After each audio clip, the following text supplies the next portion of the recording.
Sir Shanmukh Jaswanth అంటే ఎంత social మీడియాలో ఎంత సెలబ్రిటీ స్టార్ హోదాలో చాలా సుపరిచితం అందరికీ. బట్ ఈరోజు గంజాయి కొడుతూ పోలీసులకు దొరకటం అనేది మీరు ఎలా చూస్తారు? ఎప్పుడో హిట్ అండ్ రన్ కేసులు అయితే తప్పించుకున్నాడు, వాగులో నుంచి తప్పించుకున్నాడు వరదకు చిక్కినట్టు. మొత్తానికైతే ఈరోజు దొరికాడు, సరే సంతోషం. ఇప్పటికైనా సరే పట్టుబడ్డాడు. అసలు విషయానికి వెళ్తే పాప మీద దొరికేవాడు కాదు. చాలా సింపుల్గా ఏదో టీవీ రిమోట్ని రిపేర్ చేయించడానికి వెళ్తే లాటరీలో టీవీ దొరికినట్టు వీళ్ళు మోనిక అనే అమ్మాయి పాపం వీళ్ళ అన్నయ్యని సంపత్ వినయ్ని ఎప్పటి నుంచో 10 ఏళ్ళుగా ప్రేమిస్తుంది. వీళ్ళిద్దరు 10 ఏళ్ళుగా ప్రేమలో ఉన్నారు. ఆ అమ్మాయి అయితే ప్రేమిస్తుంది, మరి ఈయన ప్రేమించాడో లేదో మనకు తెలియదు. సో ఆమెను శారీరకంగా వాడుకున్నాడు, అన్ని రకాలుగా 10 ఏళ్ళ నుంచి మంచి రిలేషన్లోనే ఉన్నారు. తీరా పెళ్లి టైంకి వచ్చేసరికి ఏంటంటే ఈయన ఇంకొక అమ్మాయిని పెళ్లి చేసుకోబోతున్నట్టుగా ఆమెకు తెలిసింది. అది వారం రోజుల్లోనే పెళ్ళి అయిందని, ఆల్రెడీ పెళ్ళి అయిపోయింది, వీళ్ళిద్దరు కలిసి ఉంటున్నారని ఒక రూమర్ ఆమె కనిపించింది. వాళ్ళలో పెళ్లి చేసుకోతే వీళ్ళిద్దరు కలిసే ఉన్నారు, ఆ ఫ్లాట్లో ఈ అమ్మాయి ఉంది అని చెప్పేసి ఈవిడకి ఎవరో చెబితే తను ఇంకా ఆవేశం ఆపుకోలేక, ఇది మన నరేష్ పవిత్ర లోకేష్ కేసు లాగా సేమ్ పోలీసులను పట్టుకొని ఆవిడ చెప్పింది, ఇదండి జరిగింది, మేము 10 ఏళ్ళ నుంచి ఇన్ని ఉన్నాయని. ఇతనెంత తెలివైన వాడు అంటే 10 ఏళ్ళు ప్రతీది అదేంటిది కీప్ మూవింగ్ సంపత్ అని చీమ గుట్టిన దోమెగిరిన అన్ని పెట్టేవాడు ఆయన ఇన్స్టాగ్రామ్లో. అంటే 10 ఏళ్ళ నుంచి పిల్లతో ప్రేమలో ఉన్న ఒక్క ఫోటో లేదు వీళ్ళిద్దరిది ఆయన ఇన్స్టాలో. ఈ పిల్ల దగ్గర ఉన్నాయి పాపం బోల్డ్ అన్ని వీడియోలు ఫోటోలు అన్నీ ఉన్నాయి. అంటే వాడు ఎంత జాగ్రత్త పడ్డాడో అర్థం చేసుకున్నాం. 10 ఏళ్ళ నుంచే ప్రీ ప్లాన్డ్ మేబీ కదా, ఒక్కటి లేదు ఫోటో. ఆయన ఒక అర్బన్ కిసాన్ అనే కంపెనీకి కో-ఫౌండర్. ఆ కంపెనీ ప్రోడక్ట్స్ గురించి అప్పుడప్పుడు ప్రచారం చేస్తాడు. ఎటన్నా వెళ్తే ఇటు వెళ్ళాను, ఇక్కడ ఉన్నాను, ఇది ఎక్కాను, ఇది దూకాను అని చెప్పి పెడతాడు.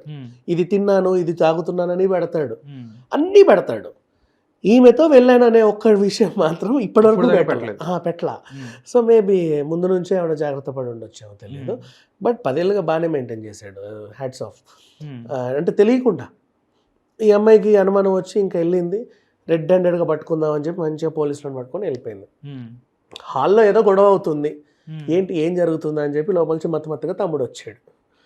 ఈ అమ్మాయి వెంటనే ఫోన్ తీసి వీడు దొరికాడని చెప్పేసి ఇట్లా వీడియో తీస్తుంది మోనిక. వాడు తాగున్నాడు, వీడియో ఎందుకు తీస్తున్నావని అన్న అడ్డుపడ్డాడు. ఏం తాగున్నాడు, ఎలా తాగున్నాడు అని చెప్పేసి ఇద్దరు కానిస్టేబుల్ లోపలికి వెళ్తే ఇట్లా ఒక పేపర్లో చక్కగా క్రష్ చేసి పెట్టుకున్న ముడి సరుకు, ఆ ముడి సరుకుని పీల్చడానికి రెడీగా పెట్టుకున్న రోలర్లు, ఆల్రెడీ తాగి పడేసిన స్టబ్బులు, చక్కగా ఏరిన విత్తనాలు అన్నీ అక్కడ ఉన్నాయన్నమాట, చక్కగా పరిచి ఏదో సంతలో కూరగాయలు పెట్టినట్టు. సో వీళ్ళకి ఏంటిది అని అడిగితే అంటే అట్లా కాదు సార్, ఇట్లా కాదు సార్, అది ఇది అలా ఏం లేదు అయిపోయింది. ఇప్పుడు మౌనికకి జరిగిందో అన్యాయం జరిగిందో లేదో మనకి ఇంకా తెలియదు. అసలు మన కేసు మౌనిక కేసే. అసలు మౌనిక కేసు కోసం వెళ్తే ఈ పిల్లకి న్యాయం జరిగిందా, ఆయన నిజంగానే ఈవెన్ మళ్ళీ ఒప్పుకుంటాడా పెళ్ళికి, లేకపోతే మ్యూచువల్ అండర్స్టాండింగ్లో వీళ్ళు ఇంకా బ్రేకప్ చెప్పుకొని ఎవరి దారి వాళ్ళు చూసుకుంటారా అనేది మన ఒరిజినల్ స్టోరీ. సంబంధం లేకుండా ఈ స్టోరీ పెద్ద హిట్ అయిపోయింది అలా అది. సో ఇంకా షణ్ముఖ్ దొరికాడు అనే విషయం పక్కన పెడితే, ఈయన ఎప్పటి నుంచో వీళ్ళని వైజాగ్ ఆ ఏజెన్సీ ఏరియా నుంచి చిన్నప్పటి నుంచో ఈయనకు అలవాట్లు ఉన్నాయి, అన్ని రకాల అలవాట్లు ఉన్నాయి, అన్ని రకాల వ్యసనాలు ఉన్నాయి. అండ్ నెక్స్ట్ బిగ్ బాస్ హిస్టరీలోనే ఏం చేయకుండా కూర్చున్న ఒక దద్దమ్మ టాప్ 2 వరకు వెళ్ళాడు అంటే అసలు విన్నర్ కూడా అవుతాడని అనుకున్నంటే షణ్ముఖ్ ఒకడే ఇండియన్ బిగ్ బాస్ హిస్టరీలో అన్ని లాంగ్వేజెస్లో. అంటే ఏమీ చేయడు, లేస్తాడు, కూర్చుంటాడు, మంచి బాటిల్ పట్టుకొని ఓ మూలకి వెళ్తాడు. కానీ అందరూ ఇట్లా ఉన్నాడని అందరు నామినేట్ చేస్తూ ఉంటారు. గేమ్ ఆడు, ముచ్చట్లు పెట్టడం ఏమీ ఉండవు, అందరు నామినేట్ చేస్తారు. కానీ మళ్ళీ టాప్లో గెలుస్తూ వస్తూ ఉంటాడు, అంటే ఓట్లు ఎక్కువ పడతాయి. అంటే బయట అంత ఫేమ్ ఉంది. ఆ ఫేమ్తో లాస్ట్ వరకు నెట్టుకొచ్చారు. ఇక బిగ్ బాస్ వాళ్ళు చూసి అట్లా ఇవ్వలేక సెకండ్తో సరిపెట్టుకోరా అని చెప్పేసి అన్నారు. అంత మించి ఇంకేంలా. ఇక ఈయన వ్యసనాల గురించి మాట్లాడుకుంటే గతంలో హిట్ అండ్ రన్ కేసు ఒకటి, అప్పుడు తప్పతాగి ఏది పడితే దాన్ని గుద్దేసుకుంటే వెళ్ళిపోయాడు యథేచ్ఛగా, మనల్ని ఎవడు పట్టుకుంటాడులే అని. సరే అరెస్ట్ చేశారు, తర్వాత ఏదో బయటికి వచ్చాడు, అది ఇంకా నడుస్తూనే ఉంది. అది నడుస్తూ ఉంటే ఇప్పుడు ఇది నెక్స్ట్. ఇప్పుడు నేను షణ్ముఖ్ గురించి పక్కన పెట్టేస్తే ఎంతమంది గంజాయి తాగుతున్నారు, ఎంతమంది ఇలా ఉన్నారు అనే డేటాలోకి వెళ్తే, ఇప్పుడు మన రీసెంట్ ఇష్యూస్ గురించి చూస్తే నిన్నగాక మొన్నే పోలీసు వాళ్ళు ఏం చేశారు, మన సాయిధరం తేజ్ సినిమాకి నోటీసులు ఇచ్చారు గాంజా శంకర్కి. ఎందుకు దానికి నోటీసులు ఇచ్చారు అంటే సంపత్ నంది ఆయన జీవితంలోనే చేయకూడనటువంటి, నాకు ఫస్ట్ టైం అసహ్యం వేసింది సంపత్ నంది అంటే. రీజన్, చిన్న పాపకి తండ్రి కథ చెప్తున్నాడు, నాన్న ఒక కథ చెప్పు అని చిన్న 5 ఏళ్ల పాప అడిగితే ఒక మామూలుగా అల్లాటప్ప తిరిగే వ్యక్తి, గంజాయి పండించే వ్యక్తి అని గంజాయి శంకర్ స్టోరీ చెప్తున్నాడు. 5 ఏళ్ల పాపకు తండ్రి చెప్పే కథ అది. అసహ్యం వేసింది సినిమా పైన. సో ఈవెన్ పోలీసులు కూడా ఈ సీన్లన్నీ తీసేయండి, ఈ సినిమాని ఆపేసేయండి అని మొన్న నోటీసులు ఇచ్చారు. అంటే పోలీసులు అంత స్ట్రిక్ట్ గా ఉన్నారు. సినిమా మీద కమిషనర్ వచ్చిన తర్వాత కూడా శ్రీనివాస్ రెడ్డి ఎవరైతే రేవంత్ రెడ్డి గారు మన గంజాయి మీద ఉక్కుపాదం చేస్తాము మొన్న ఏదైతే 31st నైట్ కానీ వాళ్ళు చాలా స్ట్రిక్ట్ గా ఉన్నారు. 31st నైట్ తర్వాత జరిగిన మన కొత్తూరు ఇన్సిడెంట్, అక్కడ పిల్లలు చాక్లెట్లు తింటా టేబుల్ మీద టాయిలెట్లు పోస్తా బ్యాక్ బెంచ్ మీద నవ్వుకుంటూ డొల్లుతా ఉంటే టీచర్లకు అర్థం ఆ చుట్టుపక్కలకి వెళ్తే ఆ జెడ్పీహెచ్ఎస్ స్కూల్ ఎదురుగానే కిరాణా షాపులు అన్ని గోల్డ్ కలర్ చాక్లెట్లు అమ్ముతున్నారు. ఆ ముద్ద తిని వీళ్ళు చేస్తున్నారు. అప్పుడే చాలా సీరియస్ అయ్యారు అందరూ.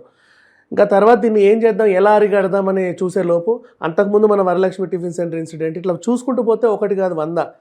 కానీ ఇప్పుడు ఈయన దొరికాడా, కఠినంగా శిక్షిస్తే మిగతా వాళ్ళకి ఒక ఎగ్జాంపుల్గా ఉంటుంది అని. దాంతోపాటు అసలు ఎవరిస్తున్నారు అనేది కూడా, అంటే రేవంత్ రెడ్డి గవర్నమెంట్ వచ్చిన తర్వాత వాళ్ళు కూడా చెప్పింది ఫస్ట్ ఏంటంటే డ్రగ్ ఫ్రీ హైదరాబాద్ కావాలి, డ్రగ్ ఫ్రీ తెలంగాణ కావాలి, దీనికోసం మేము ఎంతకైనా ముందుకెళ్తా ఉన్నారు. దానికి సంబంధించి కొన్ని కేసులకు సంబంధించి కూడా కొన్ని అది తగిన ఆధారాలు లేవని కొన్ని కేసులు కొట్టేశారు. కానీ హైదరాబాద్లో గంజాయికి సంబంధించిన మూలాలు ఉన్నాయంటే మనం డెఫినెట్లీ ఉన్నాయని చెప్పి, గతంలో మహామహులు కూడా పబ్బులలో డ్రగ్గులతో దొరికి ఉగాది పచ్చడి తినడానికి వచ్చానండి అని చెప్పి తప్పించుకున్న మొహాలు కూడా మనం చూసాం. ఓకే, కానీ ఈ ప్రభుత్వం అట్లా లేదు, చాలా స్ట్రిక్ట్ గా ఉంది. అండ్ ఇప్పుడు గంజాయి ఎలా వెళ్తుందంటే, వీళ్ళు పోలీసులు కూడా నన్ను అడిగితే ఏదో పెద్ద ఘనకార్యం చేసినట్టుగా షణ్ముఖ్ని పట్టుకొని అరెస్ట్ చేశామని చెప్పుకుంటున్నారు. కానీ సిగ్గుపడాలి వాళ్ళైనా సరే, సీరియస్లీ. వై? బికాజ్ వాళ్ళకి అది బంపర్ ఆఫర్లో దొరికిన గిఫ్టే, నువ్వేం ఛేదించి పట్టుకోవాలా.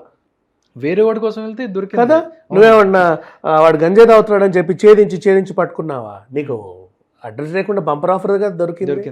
సో నువ్వు దాంట్లో గర్వపడాల్సిందేం లేదు. మీరు చేయాల్సిన పని ఏంటి, ఇప్పుడు ఆ స్విగ్గీ ఇన్స్టామార్ట్ ఓపెన్ చేయండి, జెప్టో ఓపెన్ చేయండి, బ్లింకిట్ ఓపెన్ చేయండి. దీంట్లో ఫ్రూట్స్, వెజిటేబుల్స్, సిరియల్స్, రైస్, ఆయిల్స్తో పాటు స్మోకింగ్ యాక్సెసరీస్ అని ఒక కాలం ఉంది. దాన్ని నొక్కితే ఈ రోల్స్ అమ్ముతున్నారు వాళ్ళు. 6 రోల్స్ కలిపి ఇంత రోల్స్ అమ్ముతున్నారు, స్టబ్స్ అమ్ముతున్నారు, ఆ పేపర్లు రా పేపర్స్ అమ్ముతున్నారు. దాన్ని కొంటావు, నువ్వు కొనందులో ఏం వేసుకుంటావు? తింటావా, లేదా పాయసం వేసుకొని తింటావా, లేకపోతే కూల్ డ్రింక్ తాగుతావా? 100% దానికోసమే తయారు చేశారు దాన్ని. అప్పుడు నువ్వు ఏం చేస్తావు, నీ చేతుల్లో ఉన్న పని 3 యాప్ల్లో ఇవి వెళ్తున్నాయి, వాళ్ళకి అడ్రస్లు కూడా ఉంటాయి వాళ్ళ దగ్గర.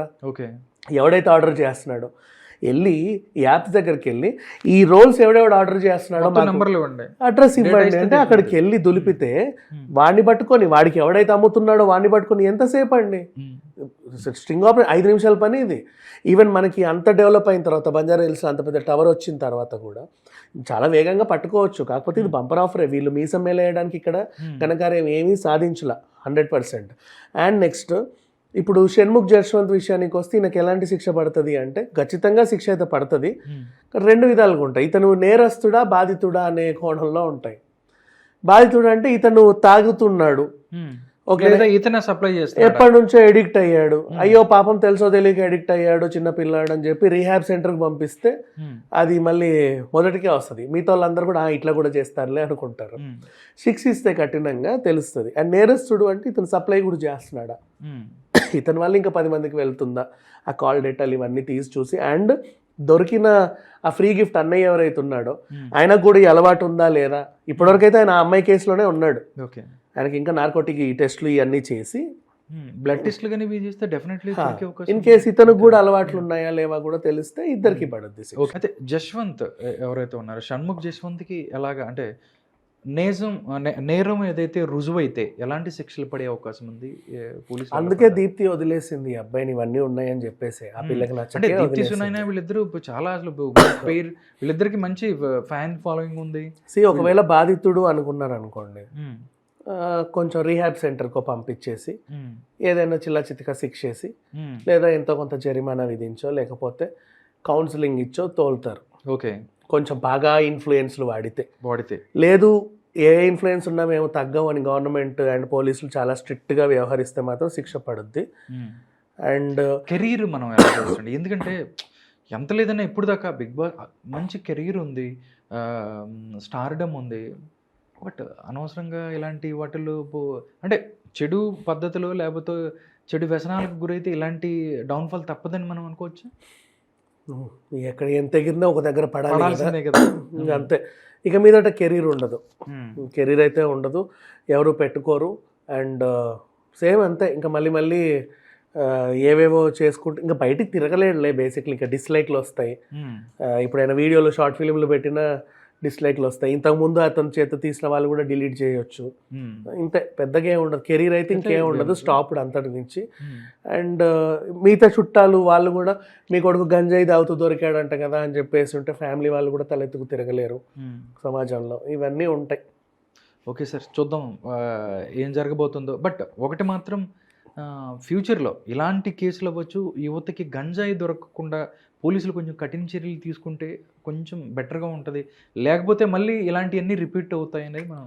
మద్యపాన నిషేధము, సిగరెట్ తాగితే సస్తాడని చెప్పి గవర్నమెంటే అమ్ముద్ది, లైసెన్స్లు ఇస్తుంది. ఈ జరిగే వ్యవహారాలు కాదులే కానీ ఆపాలనుకుంటే ఆపొచ్చు గట్టిగా, బట్ సాగుతానే ఉంటాయి. వీళ్ళే పట్టుకుంటారు, ఇంకొక ఏదైనా మంచి ఫోన్ కాల్ వస్తే వీళ్ళు వదిలిపెడతారంటారు.